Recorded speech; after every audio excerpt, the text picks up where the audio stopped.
All praises to the Most High. This is Yuda Yasharel and Marina Yasharel bidding you good greetings. I've told you earlier that I was going to bring a lesson on the books that we were told not to read. Excuse me. So y'all bear with us. We're going to bring scripture, and we also are going to go to the book. Everything is not written in this lesson. So if you have a sefer, please open it up and follow along with us. The title of this video, or this lesson, is the Book of Yasher, Part 1, The Birth of Moses, starting at chapter 68 and verse 1. And it was at that time the Spirit of the Most High was upon Miriam, the daughter of Amram, the sister of Aaron.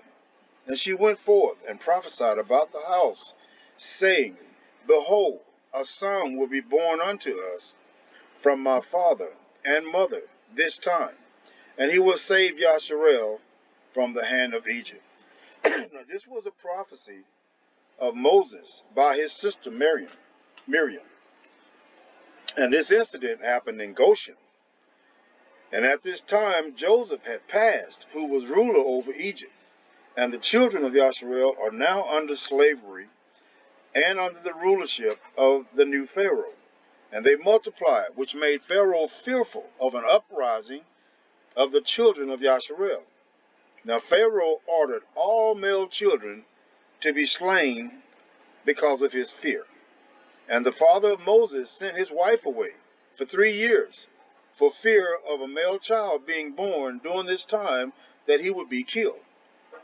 You can find this reasoning, you can find the reasoning for all this in Yasher chapter 7, verse 1 all the way through 61.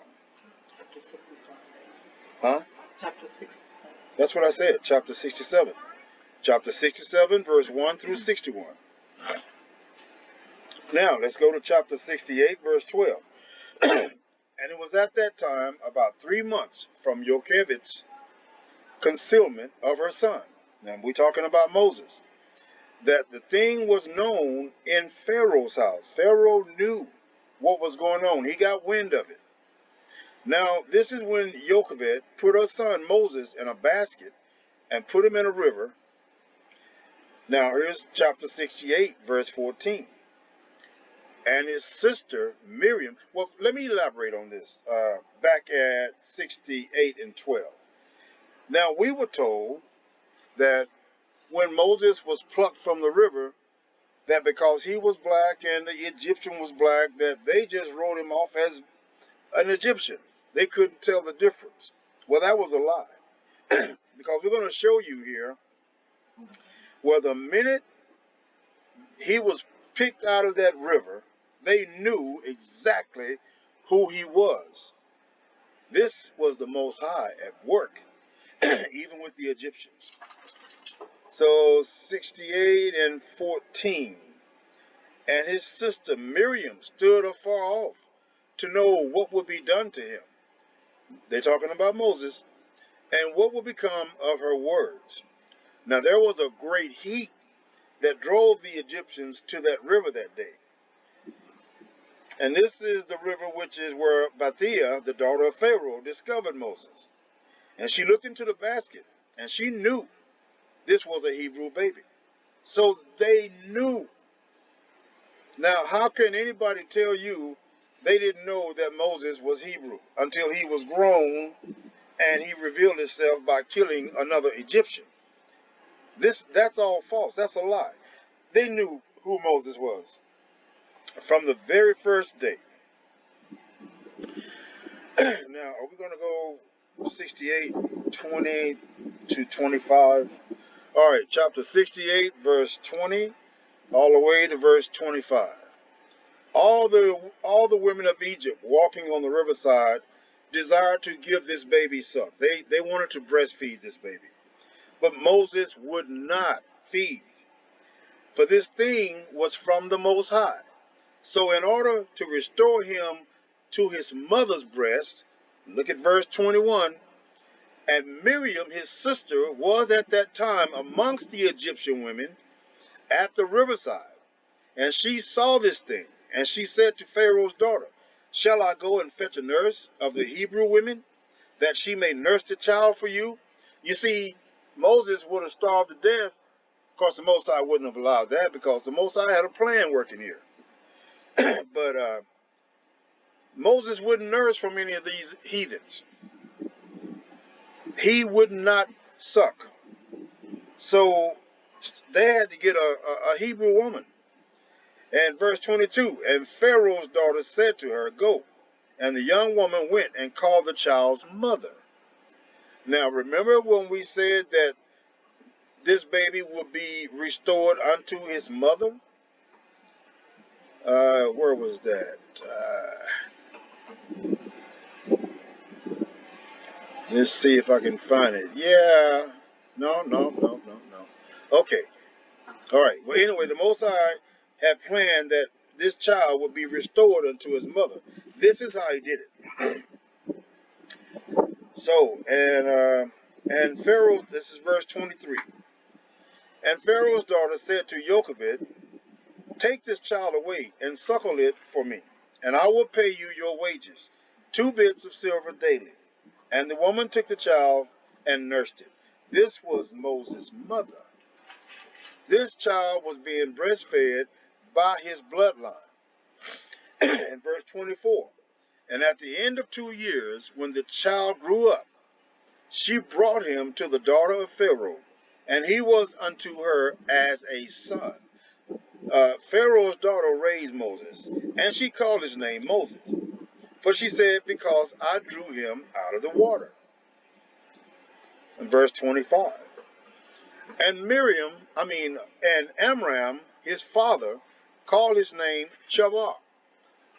Now, this child that they named Moses was already named. His name given to him by his father was called Chavar. For he said it was for him that he associated with this woman whom he had turned away. He's talking about his wife that he had sent away for 3 years. And verse 26, and Jochebed, his mother, called his name Yoketheel, because she said, I have hoped for him to be to the Most High, and the Most High restored him unto me.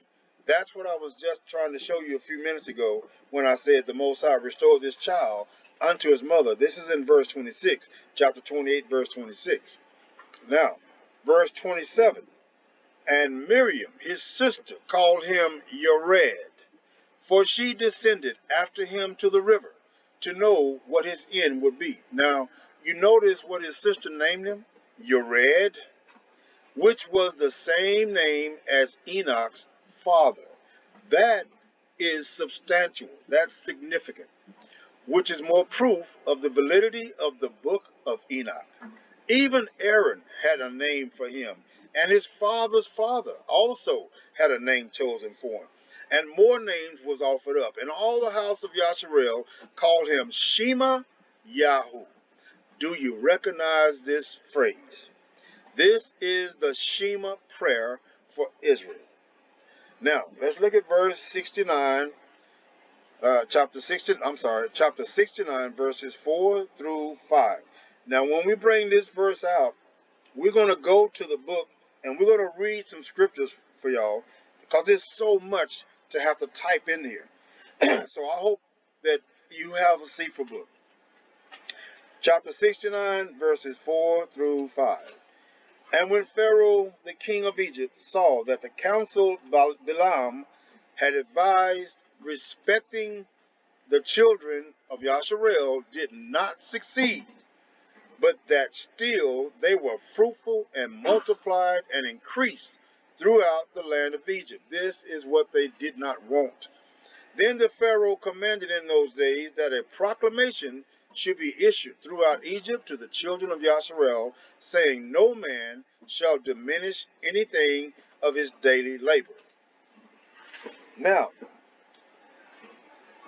I want to bring more proof concerning the life of Moses to help substantiate that this book is not garbage. This book is the truth. This book is the book they don't want you to read because it shows you everything. It explains everything. So what do we have? You're at I'm at the end of verse 5 in 69, 4 through 5.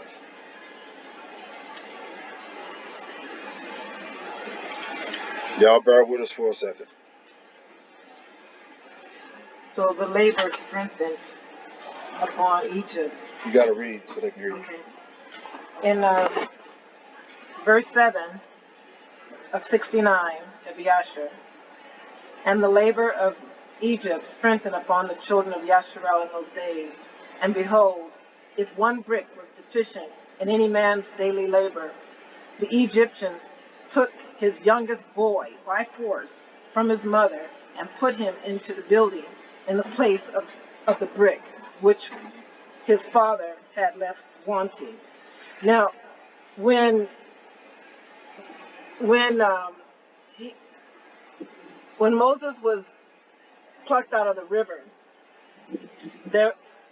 it was the magicians, Balaam, who had given the Pharaoh all these ideas and suggestions of what to do with Yasharel's children. Well, since Moses was plucked out, he was the last to be plucked out of that river.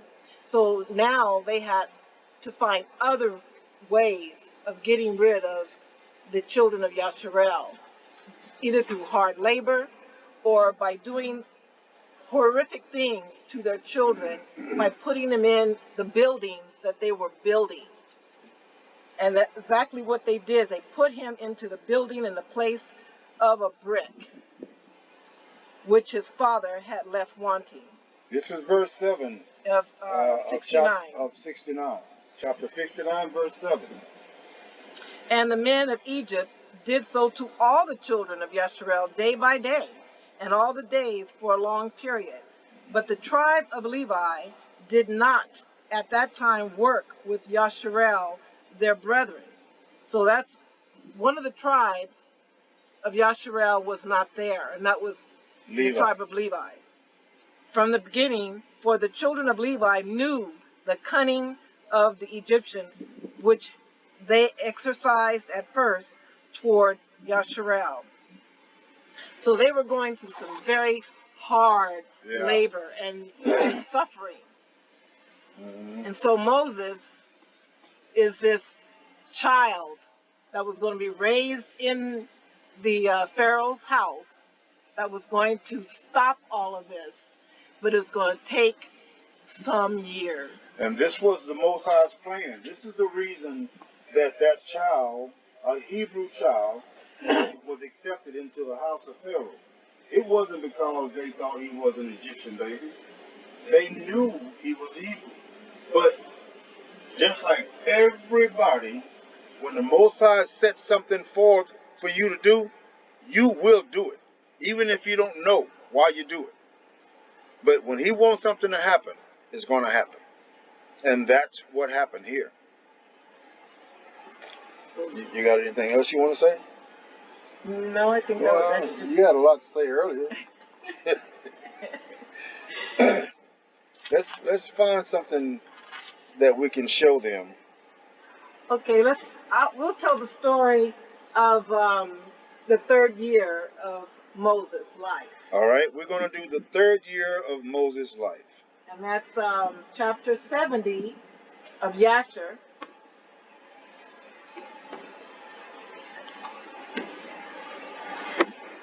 The whole chapter, or? I'm thinking up until 9. 8 or 9. Okay, we're going to go chapter 70, the book of Yasher, chapter 70, from 1 to 9. Yeah. Now, I'm putting the scriptures here so you guys with Sefer Books can go and look this up. So, She'll begin to read. So we got to keep in mind that Pharaoh had magicians and he had sorcerers and counselors. And this is what happened. This is very, very clever. And you're going to be shocked at what you hear Oh, yeah. in chapter 70. In the third year from the birth of Moses, Pharaoh was sitting at a banquet when Alparaneth, the queen, was sitting at his right, and Bathia is Moses' adoptive mother. Bathia was at his left, and the lad Moses was lying upon her bosom. And Balaam, the son of Beor, with his 2 sons, and all the princes of the kingdom were sitting at the table in the king's presence. And the lad, check this out, the lad stretched forth his hand upon the king's head and took the crown from the king's head and placed it on his own head. Now that's Moses. He's a child. He don't know that that's wrong. He's just a kid.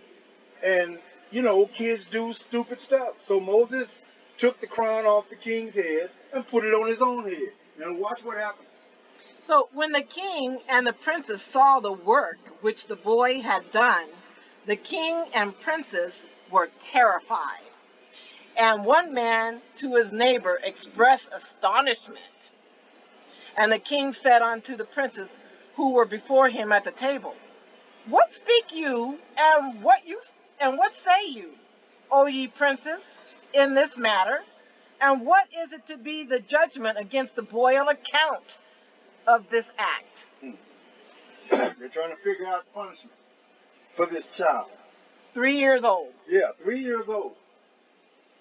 And Balaam, the son of Beor, the magician, answered before the king and princes, and he said, Remember now, O my lord and king, the dream which you did dream many days since, and that which your servant interpreted unto you. Now therefore, this is a child from the Hebrew children, in whom is the Spirit of God. And let not my lord the king imagine that this youngster did this thing without knowledge. In other words, they saying Moses knew what he was doing. He's 3 years old now. But they're saying, oh, he knew what he was doing. For he is an Hebrew boy, and wisdom and understanding are with him, although he is yet a child, and with wisdom has he done this thing. They're saying because he's a Hebrew child, and y'all get this, because he's Hebrew, he should be full of wisdom.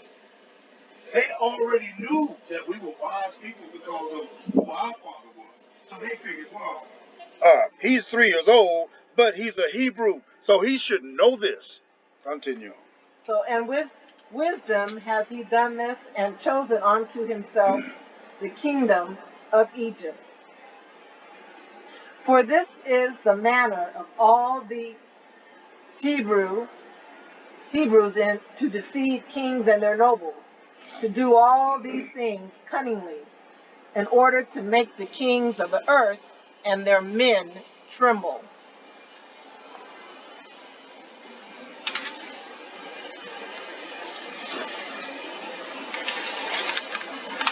So the rest of it is telling how Hebrews got through all their troubles, all their difficulties, and all these situations that they were in. They go from Sarah and Abraham. They mention Jacob when he was dealt with treacherously with his brother. You just go through those 9 through 20. And so then we get back to the situation of Moses when he was 3. So Pharaoh sent and called, this is in verse 21, chapter 70.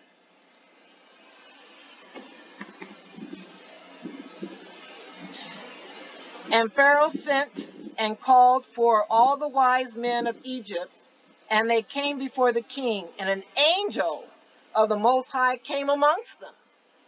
And he was like one of the wise men of Egypt. So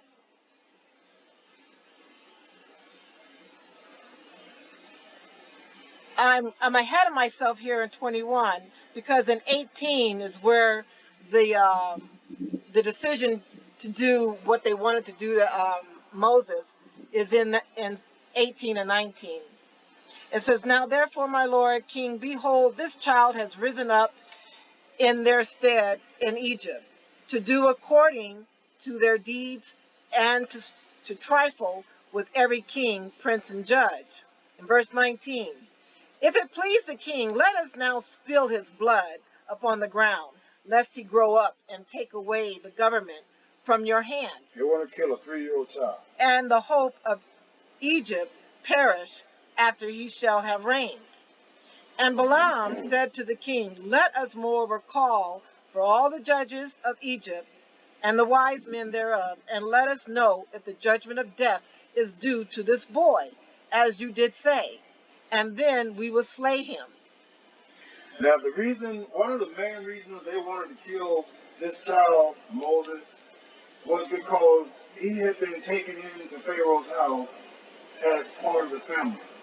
And as a male child, they suspect that it's possible that this kid should grow up one day and reign over us. And that is what scared them the most. A Hebrew child reigning over Egypt. Okay, so back to where the angel came amongst them. In verse 22, chapter 70 in Yasher. "And the king said to the wise men, Surely you have heard what this Hebrew boy who is in the house has done, and thus has Balaam judged in the matter. Now judge you also, and see what is due to the boy for the act he has committed, just for taking the crown off my head and putting it on his." And the angel, who seemed like one of the wise men of Pharaoh, answered and said as follows, "Before all the wise men of Egypt, and before the king and the princes, if it please the king, let the king send for men who shall bring before him an ox stone and a coal of fire." This was going to be a test. "And place them before the child. And if the child should stretch forth his hand and take the onyx stone, then shall we know that with wisdom has the youth done all that he has done." This is how they plan on testing to see whether Moses was aware at 3 years old of what he had just done. Look at this test for a 3-year-old. "And that we must slay him. Now, but if he stretch forth his hand upon the coal, then shall we know that it was not with knowledge that he did this thing, and he shall live." And the thing seemed good in the eyes of the king and the princes. So the king did according to the word of the angel of the Most High. He didn't know he was talking to an angel. There was an angel there and nobody knew. Now, listen closely to what comes next. "And the king ordered the onyx stone and the coal to be brought and placed before Moses. And they placed the boy before them. And the lad endeavored to stretch forth his hand to the onyx stone." Moses, as a child, was drawn to pretty things, like most kids, shiny, you know what I mean, bright things. So as a kid, out of his own childhood imagination, he sees this beautiful stone. So he reaches for it. But watch this. "But the angel of the Most High took his hand." The angel of the Most High, which was there among them. Took his hand and placed it upon this hot coal. Oh, here we go. And the coal became extinguished in his hand. And he lifted it up and put it into his mouth and burned part of his lips and part of his tongue. And he became heavy in mouth and tongue. You wonder how Moses became a stutterer? That's how. He became heavy in tongue. He had a speech impediment. But this is why he had it. But do you see the Most High working here right in the house of Pharaoh? Did your books tell you that? This happened. This is what they left out. This is what they did not want you to know. So in verse 30 of chapter 70 in Yasher, and when the king and princes saw this, they knew that Moses had not acted with wisdom in taking off the crown from the king's head. So the king and the princes refrained from slaying the child. So Moses remained in Pharaoh's house growing up, and the Most High was with him. In verse 32, the boy was in the king's house. He was robed in purple, and he grew amongst the children of the king. And when Moses grew up in the king's house, Bathia, the daughter of Pharaoh, considered him as a son. And all the household of Pharaoh honored him, and all the men of Egypt were afraid of him. This was a Hebrew child which they knew from day one. But what did they tell us? Well, Pharaoh's daughter plucked him from the river, and they did not know he was Hebrew. He was black, so he could pass as an Egyptian. So his daughter supposedly tricked Pharaoh into accepting this child, as if though he didn't know this child was Hebrew. But as we can see here, they knew this child was Hebrew. The Most High made that happen. This is all a plan. Moses is getting ready for his job. So I guess for now, we're going to close this, and we'll be back with more. I promise you. But get your books out, your Sefer. If you don't have one, get one. This book is not garbage. You're going to see some stuff in here that you know it has to be true. So with that being said, Israel, shalom. We love you all.